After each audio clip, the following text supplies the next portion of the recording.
Wala nang maraming paligoy-ligoy pa, diretso sa punto na. Maiksi lang ang komentaryo, pero diretso sa punto. Maraming kuro-kuro, may tiwali, may totoo. Dito, sa puntong diretso tayo. Punto, diretso.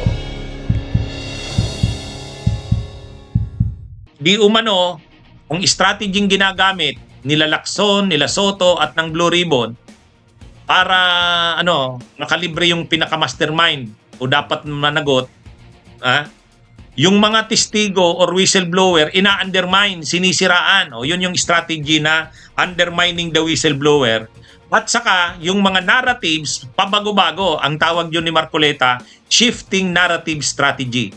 Okay? So, pagsabayin na lang natin ang pag-discuss nito. Undermining the whistleblower strategy at shifting narratives strategy. Yan ang sabi ni Marcoleta. Undermining the whistleblower. Ayan. Okay. So parang Ang daming- minamaliit nila, Kong. Ang daming Sen, nag-whistleblower, di ba? minamaliit nila yun, Oo, ngayon mamaliitin nila ngayon. Ang pinaka-classic na example ay yung Orly Gutesa. Yan, opo. Ayan, di ba? Opo. Kasi ang importansya nung sworn statement ni Gutesa, siya lamang ang natatanging testigo na lumabas doon sa pagdinig na yon na kumonekta kay Saldico hanggang kay Martin Romualdez. Opo. Yun ang distinction. Kaya medyo nagulantang sila ron. Oho. Lahat ng paraan ngayon ginagawa para i-discredit si Gutesa. Meron pang shifting narratives. Yung ipinapalit-palit nila. Oho. Di ba? Nag-iiba-iba ng sabi nila, pwede natin gawing state witness si ganito. Teka muna, ikaw ang pinakamalaki dyan eh. Ikaw pang magiging state witness. Nakikita mo yung nakikita mo yung pattern. Yes po. Mga pattern ito eh. Kapag ito'y pinagsama-sama mo yung pattern na to, maliwanag na maliwanag, ililihis nila. Ayun. Isisinsay nila yung katotohanan. Kaya pala dinidiscredit din ng mag-asawang, Diskaya. Kasama yun eh. Pero kung titingnan natin, una, ina-undermine ba? Ibig sabihin, sinisiraan ba ang mga whistleblowers, yung mga testigo? Sa Blue Ribbon ni Lacson? Hindi naman Hindi naman Sa katunayan, nung naglahad ng kanilang salaysay, sila Bryce Hernandez, JP Mendoza, hindi naman in-undermine, pinabuelo sila at sinuportahan sila.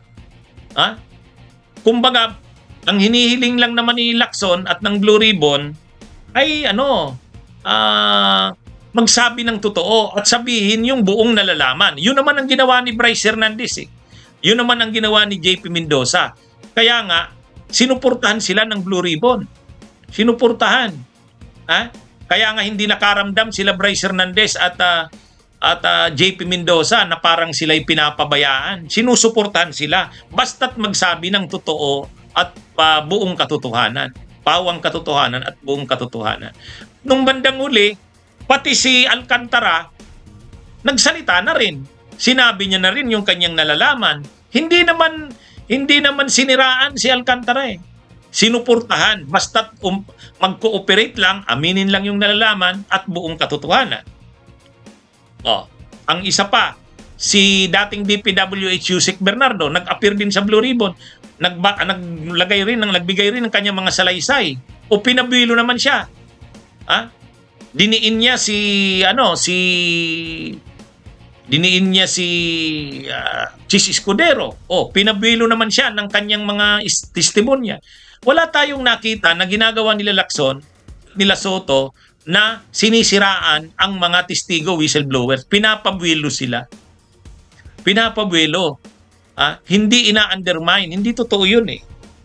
Kung mayroon mang nakaramdam si Marcoleta ng ganon, na ina-undermine, parang sinisiraan, ang tinutukoy niya si Diskaya at saka si Gutesa. Kasi naman, si Diskaya naman, hindi naman binubukas ang lahat eh. Hindi naman sinasabi ang lahat. Parang may pinoprotektahan. Yun ang problema kay Diskaya. Kaya kahit si Lacson at si Lasoto nagsasabi, ano ba yan? Parang selective ang testimonya yan eh. May pinipili lang. Yun ang dahilan bakit parang hindi ganun kainit ang pagtanggap nila Lacson at ng Blue Ribbon sa testimonya ni Diskaya. Kasalanan rin ni Diskaya. Kasi parang siya ang dami niyang pinoprotektahan. Hindi niya binabanggit ang mga senador. Wala siyang binabanggit na senador. Wala rin siyang binabanggit panahon ni Duterte. Selective. Ganun din si Gutesa. Present ni Marcoleta si Gutesa. Ay nung pinipresent na sa susunod na mga pagdinig, ayaw na, hindi na mahagilap. So nakiging question ngayon yung kredibilidad ni Gutesa. Kung talagang totoo siya sa kanyang testimonya, hindi siya magtatako. Magpapakita siya. Pinatawag siya ng Regional Trial Court ng Manila, hindi nagpakita. Pinatawag siya ng DOJ, hindi nagpakita. Hanggang ngayon, hindi nagpapakita. Paano mo papaniwalaan yan? Kaya yung sinasabi ni Marcoleta na undermining the strategy ay the whistleblower, hindi naman Kung nasisira man ang kredibilidad ni Diskaya at ni Gutesa, kagagawa nila. Hindi dahil sinisiraan sila nila Lacson at nila Soto at ng Blue Ribbon. Kaya mali yung sinasabi na yon ni Marcoleta na sinisiraan ang mga testigo. Ina-undermine daw ang whistleblower. At pag na-undermine na daw ang whistleblower, nasira na, wala ng kredibilidad. Yun daw ang gustong mangyari ng Blue Ribbon. Hindi naman ganun. Kaya yung sinasabi pa ni Marcoleta na strategy daw nila Lacson, yung shifting narratives strategy, shifting narrative strategy, yung pambago-bago daw ng narratives tulad no. Sasabihin, okay daw sila Diskaya, susuportahan sa pagiging state witness. Nung bandang uli naman daw, hindi na naman daw pwede. Ano ba talaga? Parang mala ang gulo daw ng direksyon ng Blue Ribbon, sabi ni Marcoleta.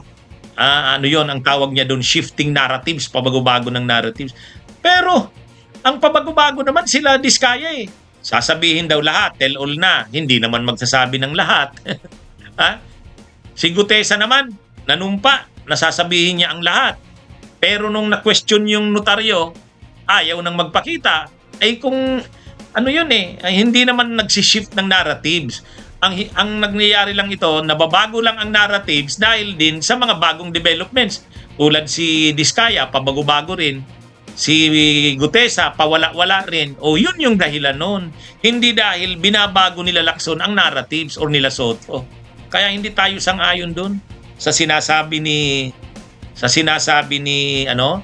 ni Marcoleta na tawag niya, ang strategy daw ng Blue Ribbon o nila Lacson at Soto ay undermining the whistleblower strategy and shifting narrative strategy. Hindi totoo yun. Hindi totoo yun.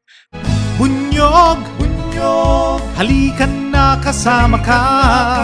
Bunyog, kapag buklod ay may pag-asa. Luzon, Visayas, Mindanao, isa ang pananaw. Sa bagong Pilipinas ang bunyog isisigaw. Bunyog.